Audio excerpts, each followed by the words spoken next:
Now, The Hunt Palmer Show. Waiting to rise again. You're listening to The Hunt Palmer Show. Brought to you by Corks, Cajun fried fish and shrimp on 104.5 ESPN Baton Rouge. This is the moment you've all been waiting for. Locking down the middle of the day. Live from the Raising Cane studio. This is Hunt Palmer.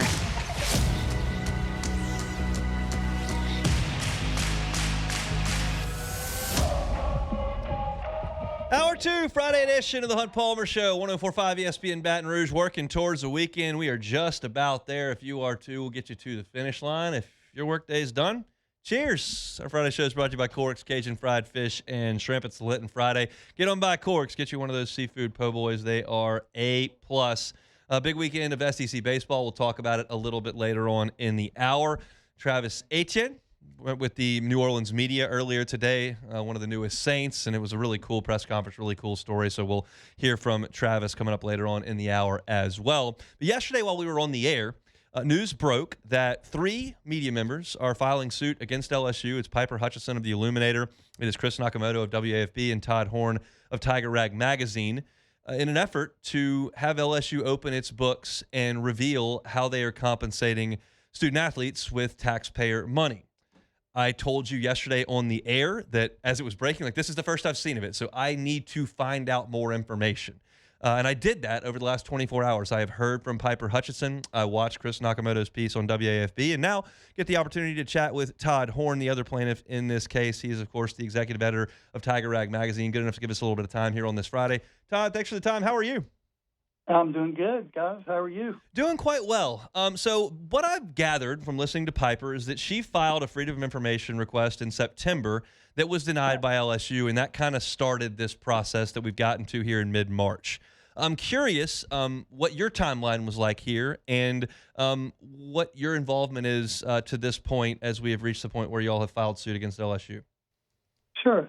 So you may or may not be aware that every year Tiger Rag Magazine puts out a financial issue. We call it the money issue, and it's where we break down previous year's, fiscal year's budget, and analyze different salaries and things that are going on. And because last football season was the first football season that involved NIL payment, NIL payments had already existed, but revenue sharing payments. As I was putting that together I think it was November, I started working on it. I put in a Freedom of Information request in January, early January, seeking the revenue share information. And I got rejected. And when I looked at it, I looked at the reasons. It's the way I do things. And I said, well, that doesn't really jive. It doesn't make sense why I was rejected, but whatever. So a few weeks later, Piper, who does do some work with Tiger Rag through our partnership with the Louisiana Illuminator, said, well, why don't you call Scott Sternberg about this? And so I did. And next thing I know, I found out that myself and Piper and then Chris Nakamoto were all in agreement that this needed to be clarified. And that's what this lawsuit is really about. It's a public records lawsuit seeking clarification, which is not bad for LSU. It's not against LSU sports, LSU football, none of that. It's strictly to get a clarification on if public money spent by LSU to student athletes for revenue share only deserves to be shielded under Louisiana public records law. That's it. And LSU needs that clarification. LSU needs it badly. Alabama's already gotten it. Florida's already gotten it. Minnesota's already gotten it. South Carolina, Texas A&M. Actually, South Carolina hasn't gotten it. They're still involved in a suit. Clemson and Washington have all been decided.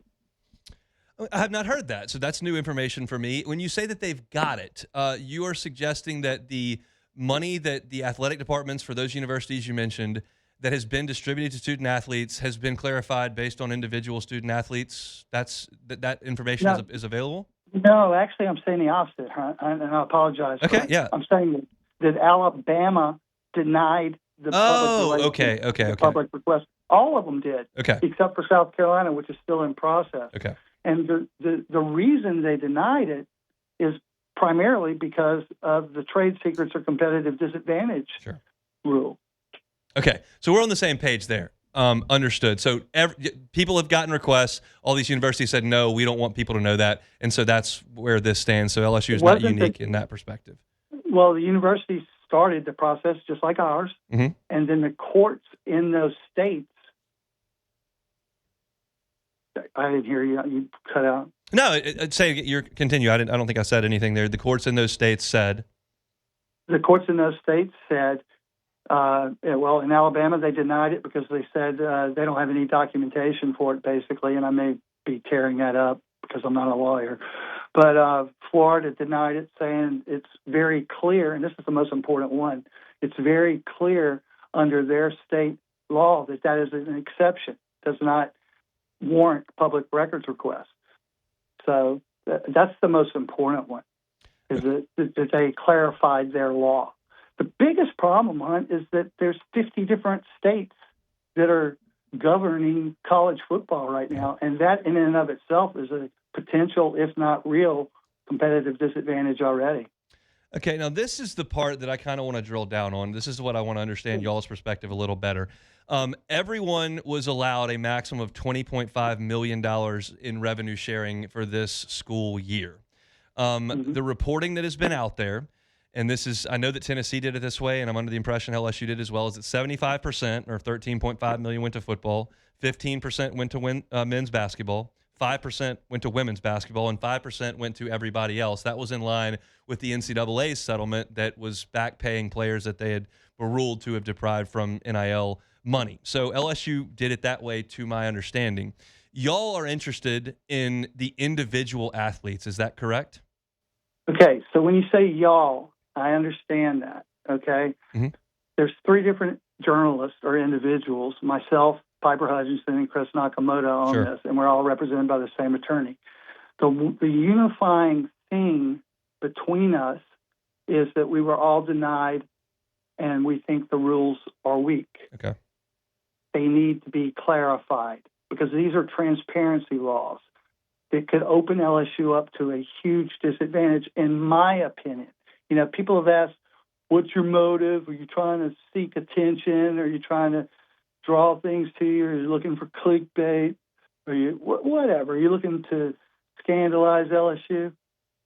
I went to LSU. I started going to games when I was 5 years old. I actually played football there for 1 year. I graduated from there. I've covered games. I moved to California for 28 years. I watched every single game I could possibly watch across all sports anytime I could. I moved back in 2022 to Louisiana and decided to take this job because it was like coming home, and this is right in my bailiwick. I have no desire for LSU to do anything other than win. And my motive, I can't speak to what Piper's motive is. I can't speak to what Chris Nakamoto's motives are. I don't even know Chris Nakamoto. I've talked to him on Tiger Rack Radio as a guest before. I've never met him in person. I've never even talked to him other than that. My motive, the only one I can speak to, is to clarify this law so that LSU is better protected in this totally fragmented, chaotic college football and college sports world that we're in right now. So I'm clear, the motivation is for LSU to disclose what?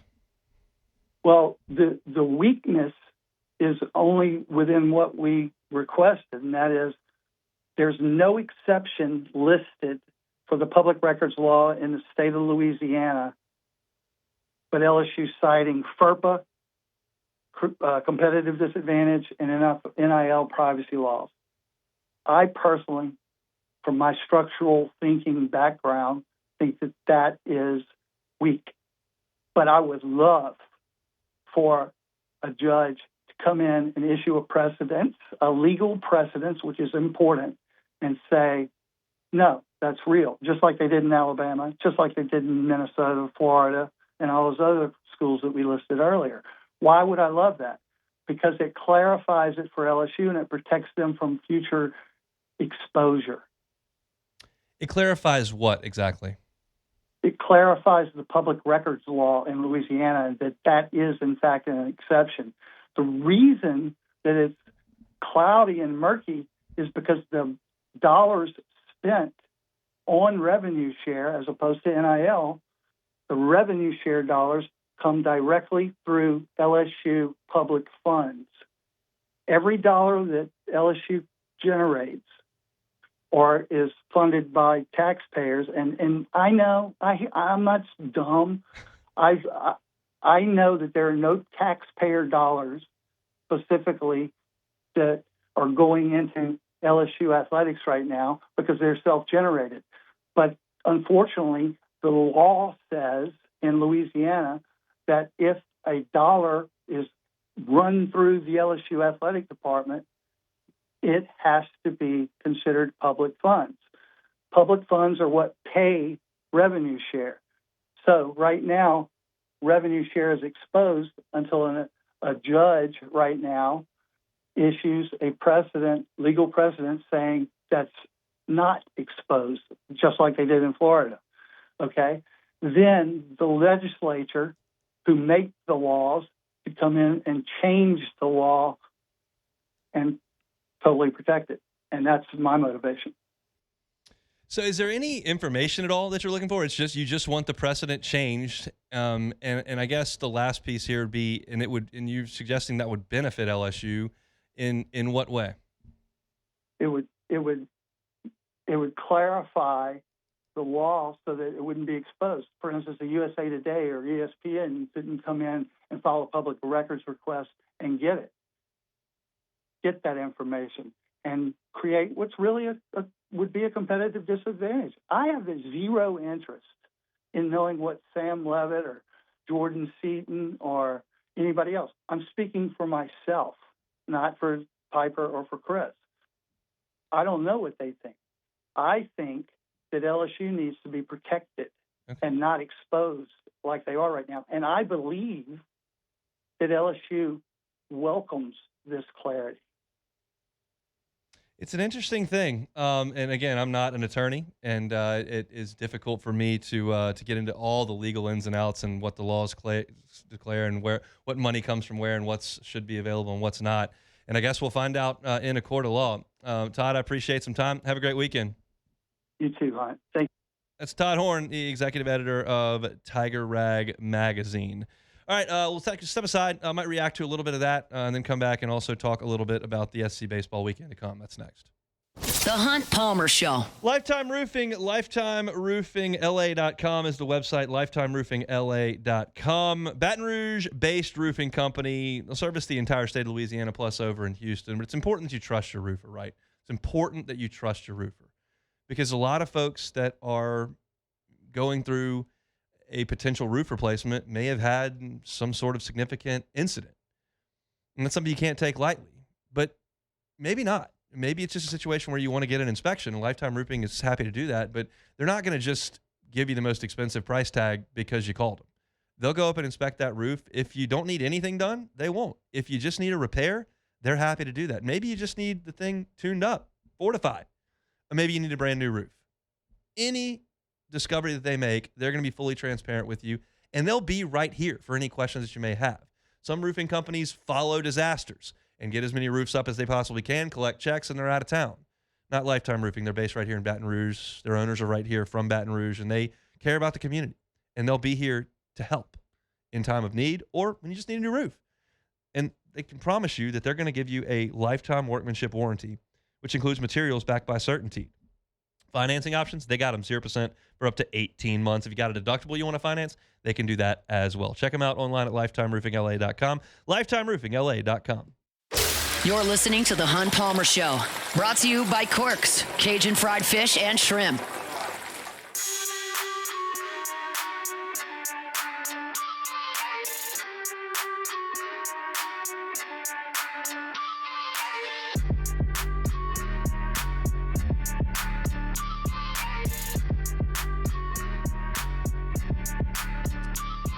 Friday show is brought to you by Corks, Cajun Fried Fish and Shrimp.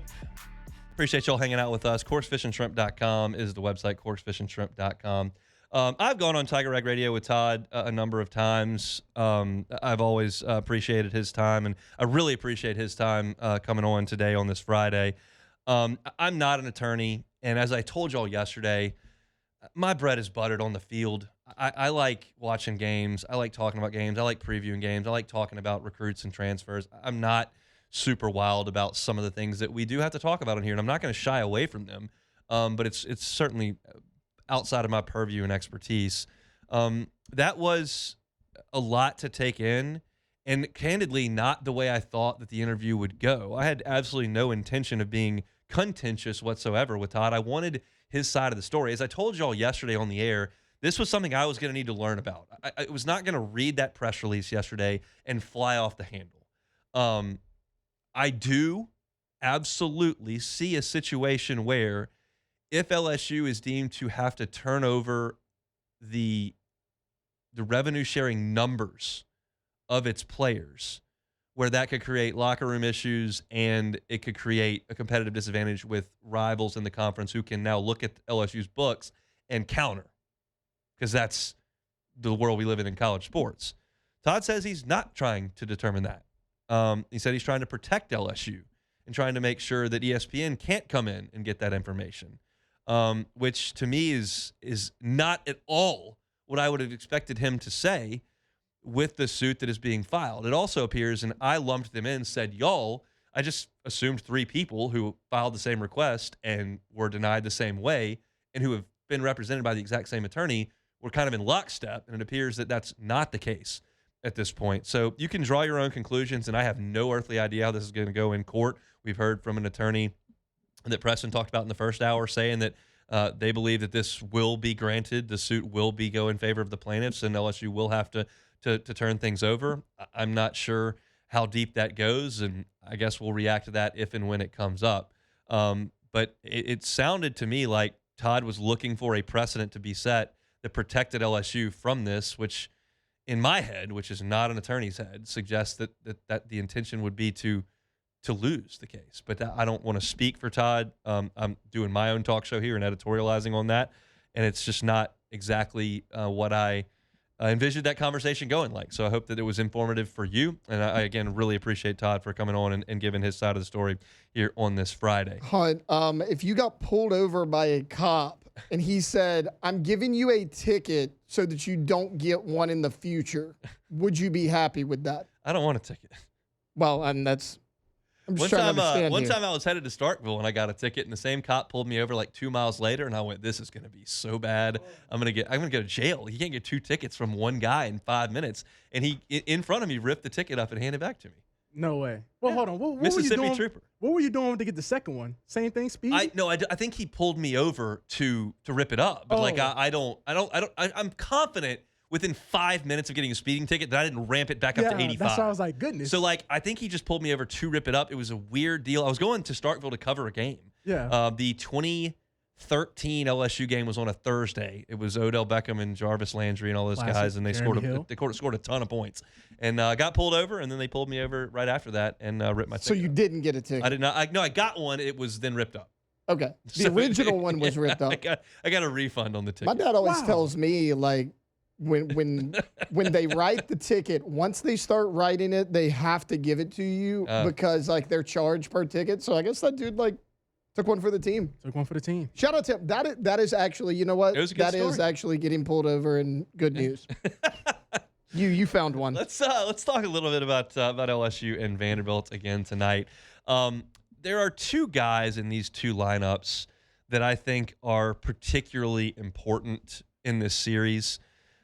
Obviously, it's Jake Brown for LSU, who has been LSU's best player far and away to this point. He's hitting north of 400. He's got 9 home runs, and he's taken the next step from a really good player last year to a star. His OPS is 1335, which is a complete joke. It won't stay there because it's non-conference competition, but it's been incredible. And then you look at the Vanderbilt side, and it's Braden Holcomb, who is a football player by trade. He was a really good high school football player. He is 6'5". He is 245 pounds. He is big. He is physical, and he has blossomed into a star there in Nashville. He's already got 10 home runs prior to conference play. He's got 3 in Vanderbilt's last 4 games. He's hitting .353. His OPS is 1278, which is astronomical as well. These two guys are going to be focal points. There are certainly other guys in the lineups that can hurt you. I don't think Vanderbilt's completely unaware of Derek Curiel. I don't think they're completely unaware of Zach York and what Stephen Milam can do. And Vanderbilt is second in the country in homers, and it's not all Holcomb with 10. They've got a bunch of guys up and down the order that can beat you deep. But in a weekend like this, with so much on the line for these two teams that have gotten off to rough starts, you've got to lean on your stars to an extent, and vice versa. You can't let those stars beat you. Now, you get them up to the plate with the bases loaded and 1 out, you're going to have to make pitches. But if they're up with 1 on and 2 out, you probably got to be a little bit careful. If you want to attack them, do it with nobody on base. Solo homers probably not going to crush you against these two pitching staffs that have had some issues throwing strikes. But those two guys are going to be vital in this weekend series. And again, I want to make it clear, Vanderbilt has moved its fences in this year. So it's a little bit of a different ballpark than it has played the last couple of years. This is one, and I'll kind of wrap the LSU Vanderbilt discussion with this. I'm going to do my best not to overreact on Monday. There's 30 of these things. And when you consider that LSU started 3-12 last year, or 2 years ago, and made the tournament and was playing really good when they got to Chapel Hill. Last year, Florida, a lot of y'all probably don't remember this. Florida last year was 1-11 in SEC play. That means they got swept 3 of the first 4 weekends and lost the other series. They were 1-11. They made the tournament. It's a long season. LSU's got to play better. But 30 games is a long, long time. And I told you yesterday, it's very important to get off to a good start. It is not the end-all, be-all of the season to start 2-1. If LSU goes and gets swept this weekend, it would be hard to overreact. At that point, you're leaking oil in a monster way. But if you win a game and lose 2 and one of them's really close, or maybe both are really close, it doesn't mean that they're toast. It's easy to think that way down here, but I'm going to try not to overreact. If you win 2 out of 3, that's really good. If you sweep, you'll feel super awesome. And I don't think I'll overreact to a sweep because nobody here thinks that way, that you've got it figured out if you win 3 games on the road.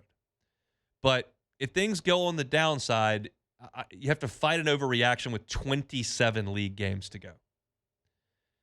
I got asked by our sales team earlier today, because they sell packages for postseason baseball. We carry it on Eagle 98.1, and you can buy sponsorships during those games. And obviously they're heavily paid attention to. And our sales team said, what are the chances LSU plays in the postseason? And I thought about it, and I went, well, I mean, Smoke missed it his last year. Paul missed it his first year, and Paul missed it 2 after the title. They didn't go in 11. So it's 3 times they've missed it in a billion years almost, since the 80s. So LSU generally finds its level, and we're not trying to get into postseason. That's not the bar here. But I'm just, as I did yesterday, laying out the schedule. I understand how visceral reactions can be in this fan base, and I try to kind of grease the skids a little bit to make sure that we don't go nuts with a small sample size. The non-conference didn't help perception about this team, and a loss in series number 1 is not going to help perception of this team. But no matter what LSU does against Vanderbilt this weekend, they are about to come home for 2 weekends against Oklahoma and Kentucky. That is 6 games coming up at home. So there's just a lot. I'm trying to make sure that I don't fly off the handle, and that maybe you don't fly off the handle this weekend. I've got urgency here. I told you yesterday this is the 3rd easiest series to me that LSU will play, and that might sound ridiculous, but when you go on the road, things are really tough, and some of your home series are not going to be a walk in the park. A&M's not going to be a walk in the park. Oklahoma, with those 2 pitchers, not going to be a walk in the park. Kentucky's got an ace. So it's just a long season. It starts tonight. Go try to win a baseball game tonight. If you don't win tonight, give the ball to Cooper Moore, and let's go see what you can do. If you lose the first 2, Vanderbilt's 1-3 on Sundays to this point, and you got William Schmidt, who's throwing the best baseball he's thrown since he got to campus. Go win that one. I think LSU's going to find a way. I think LSU is going to win this weekend. I think they're going to win 2 out of 3. I think Vanderbilt strikes out too much. I think that LSU has a pretty good chance to see Vanderbilt's second and third starters. I think there are some guys in that bullpen that LSU can get to that walk some guys. And I really like Evans. I really like his matchup keeping Vanderbilt in the ballpark. I like Moore keeping the ball in the strike zone. And I like Schmidt striking guys out. And I like Sheeran. And I like Guidry. And I like Plog.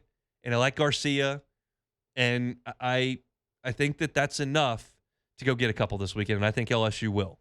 We'll find out. Things will start at 6 o'clock. If you want to listen tonight, 5:30 on Eagle 98.1, our sister station. It'll be Chris Blair and Bill Franquez on the call from Hawkins Field up there in Nashville. It's time. 30-game grind. Trying to get to 20 any way you possibly can.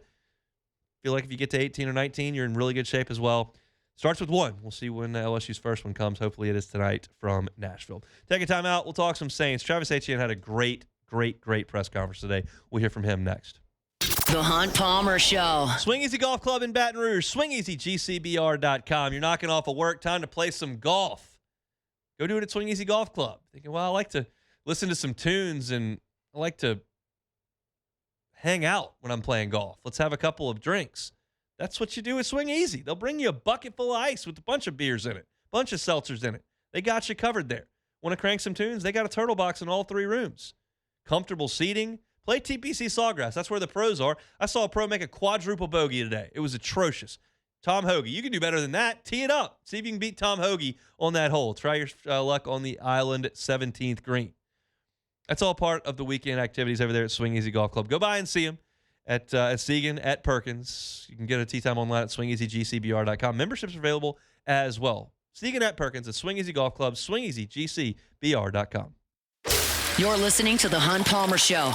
Brought to you by Corks, Cajun fried fish and shrimp.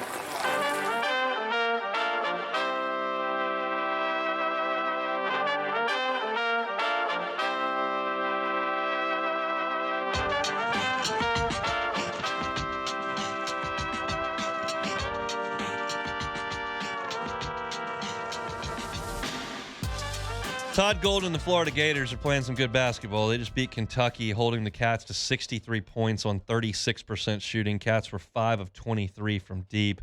Florida just kind of a machine. They had 4 of their starters in double figures. Condon was the big scorer today. Hall had 13, and it's just such a big team. They're just so big, and they just put it to Kentucky and beat them by 8 points in the SEC tournament. They'll be moving on. Let's talk some Saints. Of course, one of the big names in free agency that New Orleans has acquired is Travis Etienne from Jennings, Louisiana, who went to Clemson and then was with Jacksonville and now has come back to Louisiana to play for the Saints. He had a wonderful press conference today, and we're going to hear some of those clips that should hit the heartstrings here for those of you who are born and raised in Louisiana and love the black and gold. The first bite we're going to play has nothing to do with football. Travis Etienne, who I've known since 2016 on the recruiting trail, that's the wrong name. Growing up, it's Travis Etienne, so it'd be like Achane, and that's how you always said Travis Etienne. But when I went to college, I kept telling them my name like every day, and like after like 4 weeks, they just couldn't get it. So I'm like, man, it's Etienne. Like, how you see it is how you say it, and it kind of took off because it was easy for the pronouncers to say it. I didn't have to correct them every day to say my name. And just when I kind of just started learning more about my last name and how it came about and things like that, it just kind of stuck and made sense. But I'm very much open to being Travis Etienne again, just being myself. I don't have to correct people here on how to say my name each and every day. Crazy. We've known this guy for a decade. He was a big-time 4-star running back recruit, went to Clemson, set the ACC touchdowns record. LSU played him in the Superdome for a national championship. High draft pick, goes to Jacksonville running for 1,000 yards, and everyone's saying his name wrong. I'm kind of a stickler for pronunciations. It is kind of the job. And so I got to get this into my brain. We got to go Travis Etienne. It's hard, man. It's hard. So he said, I'm open to being Etienne. Does that mean I have to? You don't have to do anything. Because you don't have to do anything except turn over public records. I'm good with pronunciation as well. I've always had this thought of like, you've had 20 years to change it and you haven't. I just kind of like the way it is. I like Etienne. Etienne. Travis Etienne. Yeah. That's what we're gonna go with. I'm gonna try. I'm gonna make every effort to make that the case. But in any event, he's really excited to be back home, and it may not just be because of his name. I mean, this is a guy from Jennings, Louisiana, and he talked about kind of the full circle moment of coming home.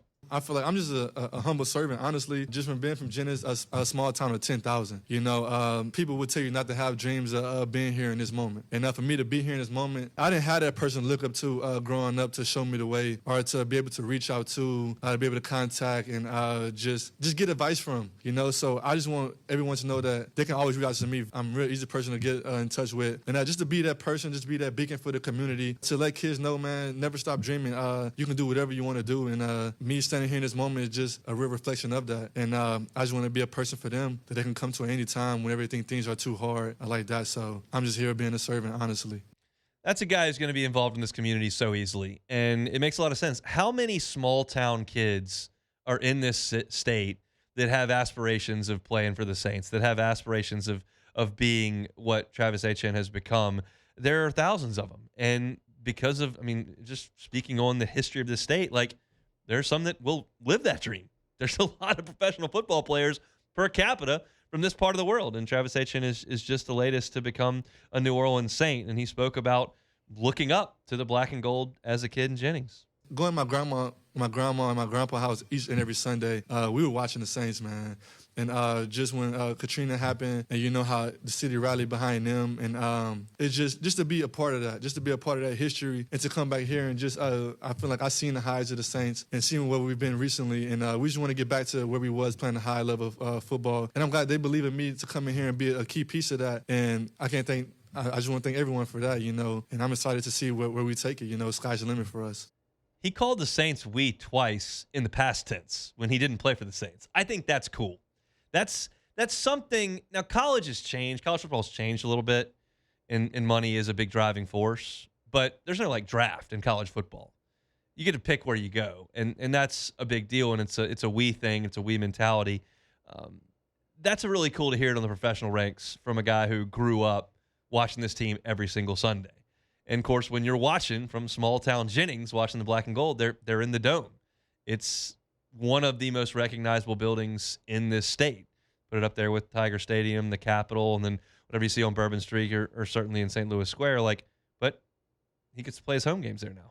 I remember just growing up when I first started playing football in Jennings, Louisiana. All 4 years, my goal was to get to a state championship, and we all know the state championship is played here in this stadium. And all 4 years, I came up short. You know, I didn't get there, and man, just to think, I was thinking state championship when I feel like in hindsight, 2020, God wanted me to be thinking Super Bowl. And I'm just grateful that I have that moment, and I'm here to be able to taste the Super Bowl inside this stadium, and I couldn't ask for anything more than that. I like to hear the Saints talking about Super Bowls. Now, Jeremy Hill used to sit right here in this chair, and he told me when you go to training camp in late July, and he played on some bad teams, every team thinks they're going to the Super Bowl. He's like, no, everybody thinks they're going. And like we sit here and we look at odds, and we know who's not going to be very good. But, I mean, I'm pretty comfortable suggesting the Arizona Cardinals are not going to the Super Bowl next year. That's just a feeling on my part. But they'll think that. And so anybody could talk about it, but it's nice to hear at least that the Saints have intentions of being really, really good. And one of the backbones of that is, of course, Tyler Shuck. And as Shuck was winning games and the Saints were winning games, and it kind of looked like you might have your dude, you knew that was going to be beneficial in multiple ways. One, he's obviously a very good player. Two, you get help from the salary cap because he's on a rookie contract and he's playing the most expensive position. And three, maybe because of his emergence and you got a little bit extra money to spend, you might be able to get some free agents to show up because there's hope.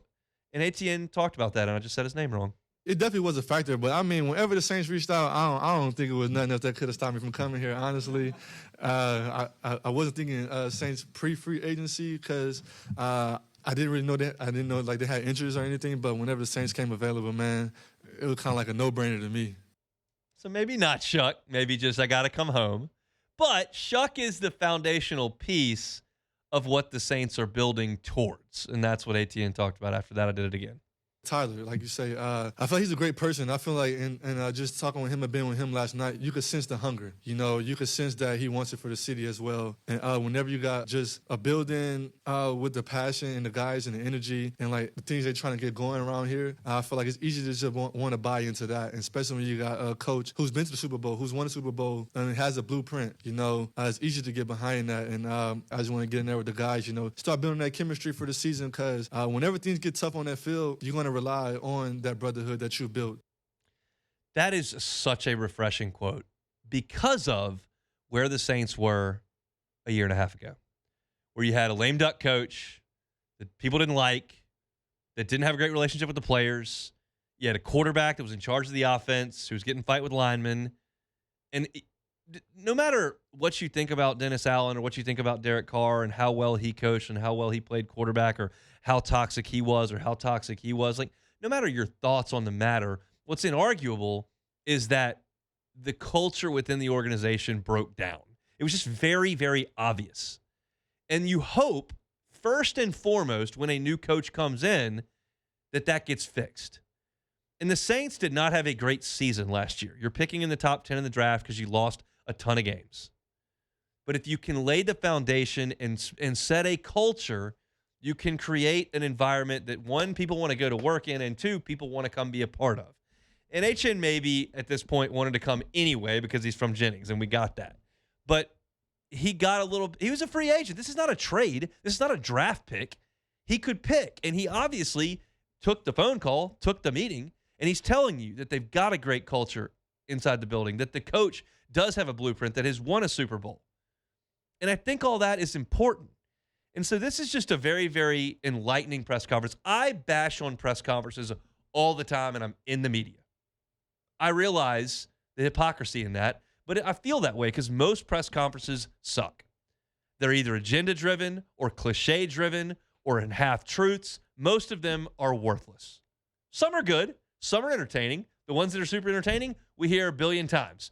Diddly-poo, playoffs, they are who we thought they were. When there's a great press conference, you know about the press conference. Most press conferences are not. And this one isn't going to go viral, but if you're here in Louisiana and you grew up a Saints fan and you're excited about the future and you could hear it in Etienne's voice and it sounds like you growing up, that's cool. And I thought today Travis Etienne's press conference was awesome. So I'm excited about his time in New Orleans. He's obviously happy about his time in New Orleans starting up, and it's been a really, really good week for the Saints, and that's been a lot of fun to cover. We'll come back and maybe react to that with Jordan and Taylor, and we'll close out the week next. The Hunt Palmer Show. Fabry Chevrolet GMC, FabryChevrolet.com, FabryChevrolet.com. Speaking of South Louisiana, St. Francisville's kind of in South Louisiana, right? I mean, it's north of I-10, but I would suggest that's South Louisiana. I'm a Shreveport guy. That's way up north. Make the short drive to St. Francisville and get into a new ride. They've got incredible deals on their trucks, up to $11,000 off MSRP on Silverados, up to 1.9 APR financing as well. You're talking about up to $13,000 off GMC Sierras that you could get 0.0 APR financing if that's something you're into. Go take a test drive up there in St. Francisville. You know the Fabry family. They've been here for 3.5 decades. They're going to give you a wonderful buying experience. Your customer service is going to be fantastic. You'll get service after the sale as well. They've been doing it for 3.5 decades. They can do it for you. Make the short drive to St. Francisville. They're open today, open a half day tomorrow. 6 days a week they're open there, and you can check out the inventory online always, every day, 24/7 at FabryChevrolet.com. You're listening to The Hunt Palmer Show, brought to you by Quirks, Cajun fried fish and shrimp.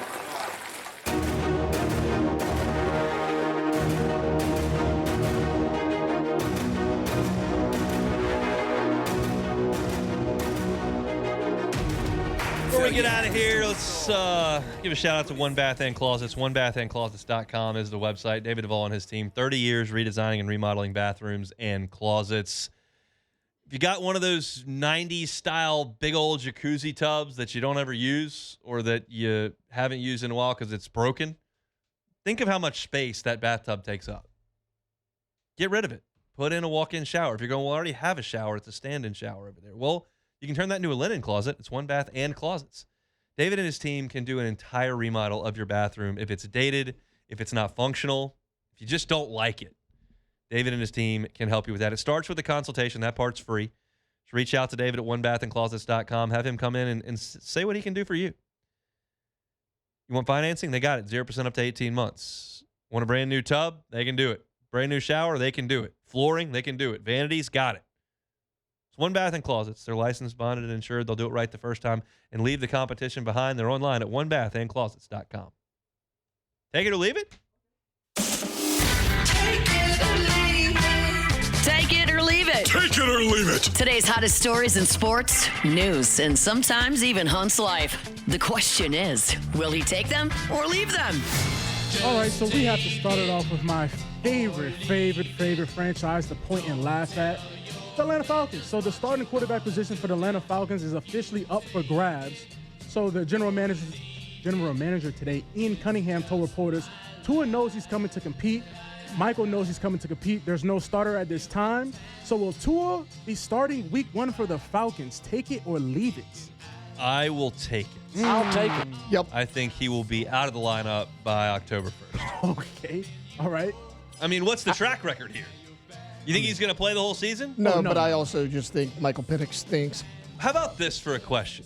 If you're the Falcons, Yes. and you've got 2 left-handed quarterbacks, Yep. do you need to switch your tackles if there's 2 of them? Hey, they also have a T-Bob. They have a left-handed center. What? Yes, they have a left-handed center too. I got to say, It's the bizarro world in Atlanta. All lefties. as a fellow lefty, I kind of enjoy an all-lefty QB room. I gotta say something. Even with the Falcons, I'll give them props. I gotta say something.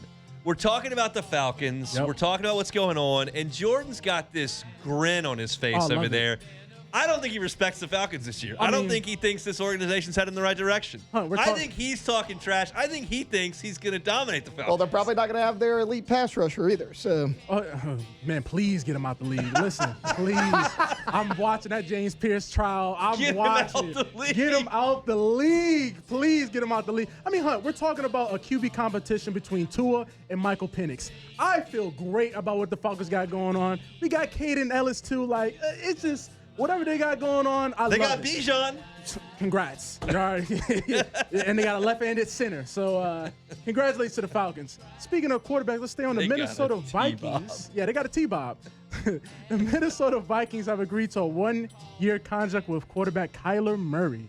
So the Vikings will pay $1 million out of his salary. The Cardinals are going to fork the other $36 million. Sick. Yeah, so they got him on a nice deal. So drafting a quarterback top 10 with J.J. McCarthy and then signing Kyler Murray. What's going on Minnesota? I'll take it because if you're going to take Kyler Murray for $1 million, Yeah, $1 million. Whatever, that's fine. As to quote the great Charles Handgraf during COVID, he's free. He's free. He's $1 million.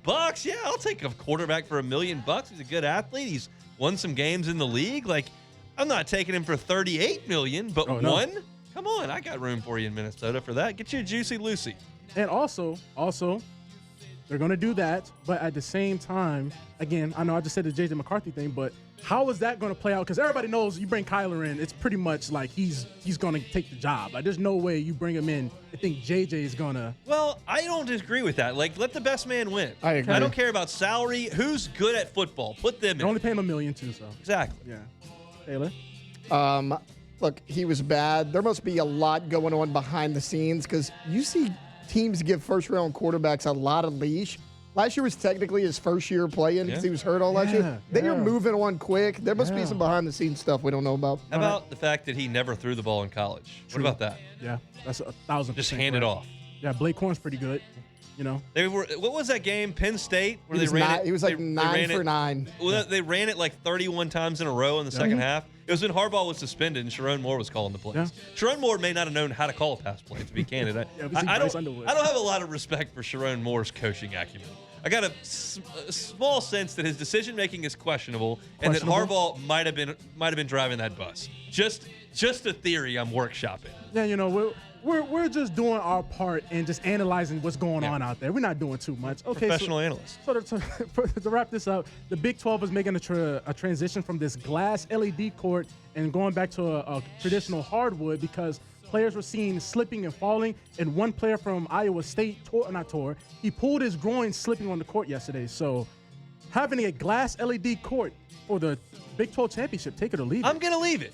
Leave it alone. Surprise, surprise. The guy that thinks all the uniforms are stupid thinks putting a neon glow-in-the-dark LED court is cool. Who are we marketing to? Third graders? TikTok. Can we play some basketball, please? The court's fine. I just don't understand. And now I'm all worked up, coughing. We're trying to go for the weekend. That's it for Take It or Leave It. That's it for us today. If you missed any today, catch it on demand. Thanks to Todd Horne for Tiger Rack for jumping by. Preston Guy, TigerBait.com, as well as Andrew Allegretta from Vanderbilt. Come on, Tigers. Go win 2 out of 3 in Nashville. Either way, we're talking about it Monday. Matt will drive you home next. The Hunt Palmer Show. It is Colon Cancer Awareness Month, and that's important because colon cancer is a very, very common cancer, but it is preventable and treatable when it's caught early, and that is the key here. Screening can detect precancerous polyps before they turn into cancer. That is the most favorable outcome, obviously, but you're not going to catch those polyps unless you get the screening done. Adults should begin at 45. If you've got a family history, maybe you need to do a little bit of screening earlier. Even if you feel healthy, screening is still very, very important. Colonoscopy remains the gold standard, and talking with your providers is so important because they can help determine the best choice for you. Having an established relationship with your primary care provider makes it all the difference. They can guide you to the right screenings at the right time. Schedule a colonoscopy, make an appointment with Ochsner Health, and they can make sure that your GI specialist can start that conversation with you. Check them out at oxner.org/schedule, oxner.org/schedule.